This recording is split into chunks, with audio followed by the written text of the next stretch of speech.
IEF Thiès département maanaam inspection bu éducation ak formation bu Thiès département daje ak principaux yi ak waa CMU Thiès CMU élèves toog waxtaan toog sottante xalaat bokk jox ay information yu am solo principaux yi ngir bu ñu fi jëmee mën a bu ñu fi jógee mën a jëfe CMU élèves CMU élèves programme la bu am solo bu nguuru Sénégal def mu nekk partenariat ministère éducation ak ministère santé fexe ba xale yi ginnaaw waajur dañu am souvent ay jafe-jafe ngir xëy na mën a faj xale yi ñu jàpp ni bu ñu leen defalee li diggante ñaar téeméer wala juróom-ñaar téeméer rek di nga mën sa doom fu mu wéradee ñu jël ko en charge maanaam faj ko ca poste de santé ba ci hôpital ba aussi ñu mën koo jël loolu mu nekk vraiment initiative bu am solo boo xam ni ñun waa maanaam autorité éducation mënuñu lu rafetlu ko mënuñu lu dul wax dëgg yàlla sant ci waa CMU ci taxawaay boobu mu nekk programme bu am solo boo xam ni bëgg nañu ko doxal ak principaux yi te tey jox nañu leen incha allah matuwaay yi ci war yëpp ci technique ak lépp loo xam ni war nañu ko def pour effectivement ñu bokkoo saytu ko ak mutuelle de santé. dañuy faral di wax mais Sénégal également umpale wuñu am na waajur yu seen loxo def seen ginnaaw est-ce que yéen kilifa yor yu daal bi am ngeen ay xalaat yoo xam ne fu mënul aussi yéen dañu ko jox. mel na ni moo tax a jóg CMU élèves ndax CMU bi dañu ne dañu fixé montant yoo xam ni jàpp nañu ni waajur yëpp nañu ko attan moo tax ñu ne option ñii ñaar téeméer ñii juróom-ñaar téeméer kon nag te jàpp nañu ne waajur yi bu fekkoon tey lu mel ni CMU élèves taxawul xëy na la muy bu loxoom jotul gannaawam la muy ñàkk ci élève am diggante at ak morom ma mën naa nekk lu ëpp lool te waajur bu ci nekk yaakaar naa ne boo dugalee sa doom ci CMU élèves at toog ba déwén delsi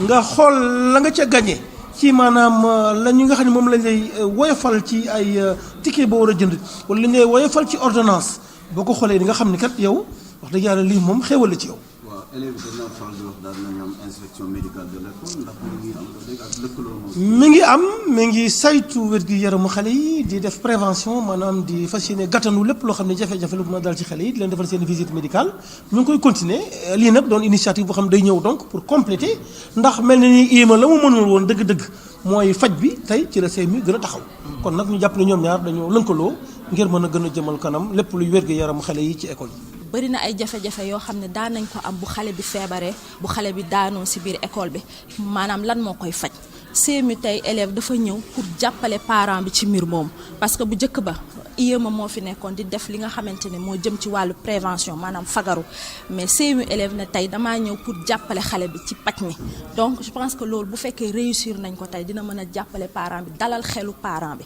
parce que tey dara gënul metti sa doom feebar amuloo loo ko fajee tey ñaar téeméer ñu ne la dinañ la jël en charge poste de santé 80% centre de santé 80% médicament 50% hôpital nga am fa consultation générale ak spécialisée ak médicament 80% yaakaar naa ne loolu ndimbal mënu ko weesu su fekkee parent bi aussi yàlla may na ko kattan mu ne 3500 laay joxe bu boobaa lépp li ñuy fajee ci hôpital yu tamit dina ko am en plus de li nga xamante ne moom la amoon ci poste de santé centre de santé ak médicament 50% parce que loolu tey dafa ñëw jàppale waajur yi nga xamante ne amuñu doole mi nga xamante ne seen doom bu daan feebar dañuy taxaw doom bi damm na xaw ma nu ma koy def xale bi sibiru na xaw ma nu ma koy def je pense que CMU élève tey liggéeyam loolu la jàppale parent bi pour que wér-gu-yaramu xale mën a kii. mais Sénégal mel na léegi monsieur Ndione mi ngi koy wax dañuy gis ne boo ne leen lamb leen postal suñu mbokk tukulóor yi surtout dañuy dellu ginnaaw. est-ce que loolu du jafe-jafe ak beneen aspect bi. nit ki feebar dem si mutuelle ñu ni état bi la mu waroon fay ak yéex na yooyu. tey jii boo xoolee lépp loo xam ne dafa jëm ci fagaru ci wàllu feebar dafa nekk loo xam ne bokkul ci suñu cosaan comme ni ma ko waxee woon sànq mais lépp ci information lépp ci communication bi la parce que tey dañoo dem ci dañoo toll ci jamono boo xam ne bu njëkk ba xëy na mën nga ne mën naa toog lu yàgg de duma feebar mais jamono jii ñu nekk ak feebar yu bees yi génn pour nga ne dinaa toog at te duma feebar jafe na ci nit donc tey fagaru ci wàllu feebar dafa nekk loo xam ne dafa war a bokk ci suñuy dundin ñi nga xamante ne nag boo leen laajee ñu ne du ñu jox man dama jàpp ne lépp rek ci xamal nit ki la parce que nit ki bu xamul njariñ bi nga xam ne moo ko ci fekk dugg ci du mën a yomb mais boo ko xamalee yee ko ne ko lii de boo ci duggee lii ak lii moo ci sa ngañaar yaakaar naa ne di nga ci mën a jàppale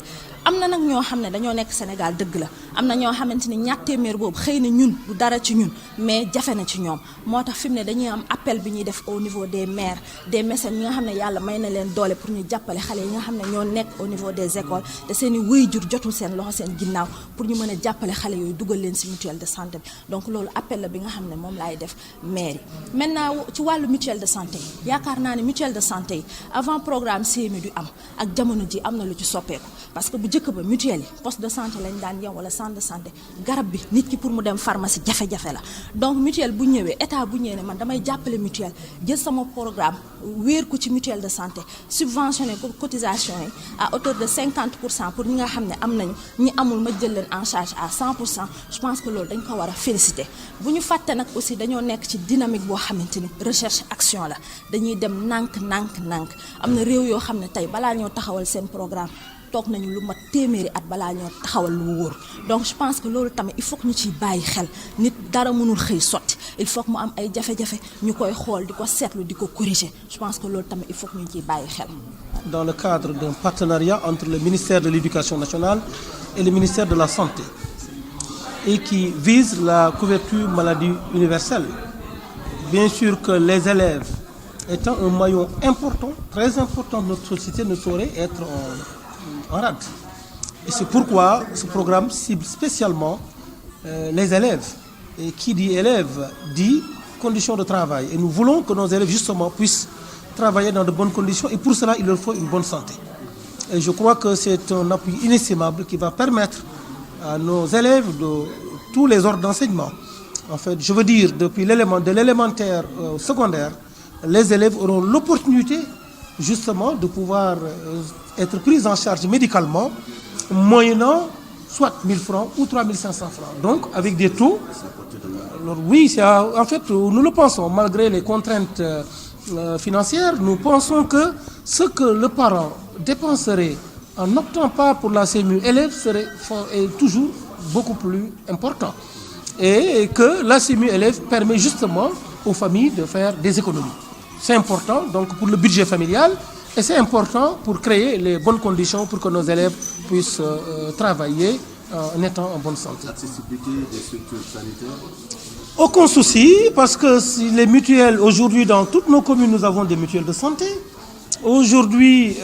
au niveau de tous nos SEM, donc, ces mutuelles pourront travailler avec les établissements. Aujourd'hui, la réunion a concerné les principaux de collèges et il n'y a, je crois, aucun souci à se faire parce que nous savons également qu'il existe généralement des postes de santé au niveau de ces zones où sont établis nos SEM de façon générale et il n'y a pas beaucoup de soucis à se faire. Il faut dire que c'est là une opportunité alors pour nos établissements de pouvoir justement permettre à nos élèves de se soigner convenablement et pour pouvoir mieux, disons, réussir les enseignements apprentissages. CMU élèves et inspection médicale des élèves, quel rapport? Oui, l'inspection médicale des élèves a toujours joué un rôle important. Elle va continuer de jouer ce rôle qui est surtout plus dans la prévention. Et la CMU élève va justement travailler de concert avec l'IME pour pouvoir prendre en charge entièrement les préoccupations des élèves au niveau sanitaire. Je suis responsable de l'unité assurance maladie au niveau du service régional de l'agence de la couverture maladie universelle de Thiès. Est-ce que pour parler aujourd'hui de l'effectivité, disons, de la CMU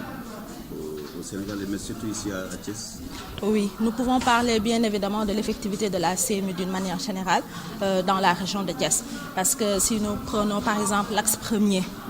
du programme CMU qui parle des mutuelles de santé, de la promotion des mutuelles de santé, aujourd'hui dans la région de Thiès, toutes les collectivités locales ont au moins une mutuelle de santé. Et ces mutuelles de santé sont fonctionnelles, c'est-à-dire qu'ils prennent des cotisations et qui offrent des prestations à leurs membres. Et s'agissant de la gratuité également, elle est effective au niveau des structures sanitaires. Donc nous pouvons dire que la CMU est effective dans la région de Thiès. Maintenant, si nous parlons du sujet qui nous intéresse aujourd'hui, qui est la CMU élève, on peut dire aussi qu'elle commence à être mise en œuvre au niveau des différents établissements. Parce que, comme l'a dit M. l'inspecteur, c'est un programme qui réunit deux ministères, le ministère de l'Éducation nationale et le ministère de la Santé, à travers l'agence de la couverture maladie universelle. Donc l'objectif quand même de ce programme, c'est d'améliorer la santé des élèves pour un meilleur résultat scolaire. Et bien évidemment, renforcer la couverture maladie des populations. Donc, qui est un objectif de 75% d'ici la fin de l'année 2017. Apparemment, ce niveau d'enrôlement est encore faible. Ajouter maintenant également à la CMU-élève, est-ce que ce n'est pas un autre fardeau ou bien vous avez des palais en tout cas? Non, on peut dire qu'il y a une évolution du taux de pénétration, on a une évolution du taux de couverture actuellement au Sénégal. Parce que si nous prenons de 2012 à maintenant, on a une évolution par rapport à la couverture des Sénégalais en matière médicale. Maintenant, la CMU-élève va venir renforcer parce que nous avons une population jeune. Si nous prenons par exemple la région de Thiès, nous avons une cible de plus de 400 000 élèves. Donc je pense que si ces élèves ont réussi avec un partenariat, étroit partenariat avec l'IA, les inspections, je pense qu'on va atteindre notre résultat. Au niveau de décaissement également, le versement de l'État est un peu décrié au niveau de ces mutuelles. L'État ne paie pas ou met du temps à verser. Vous savez, nous sommes dans une dynamique de recherche-action. C'est un programme qui commence à démarrer et je pense que l'État est en train vraiment de faire tout pour développer les mutuelles de santé. Parce qu'avant le programme CMU, les mutuelles de santé prenaient en charge que le niveau primaire, c'est-à-dire les postes de santé, les centres de santé. Je pense que la prise en charge au niveau officine était une problématique pour les Sénégalais, au niveau hôpital également. Je pense que le programme CMU est venu renforcer quand même ce que les mutuelles faisaient avant à travers une subvention de la cotisation. Maintenant, le défi que nous avons, c'est la communication, c'est d'informer les gens pour que ces populations puissent intégrer les mutuelles de santé. Je pense que la massification aujourd'hui est le défi premier. Si nous réussissons cette massification, je pense que nous n'aurons pas beaucoup de problèmes pour réussir la CMU.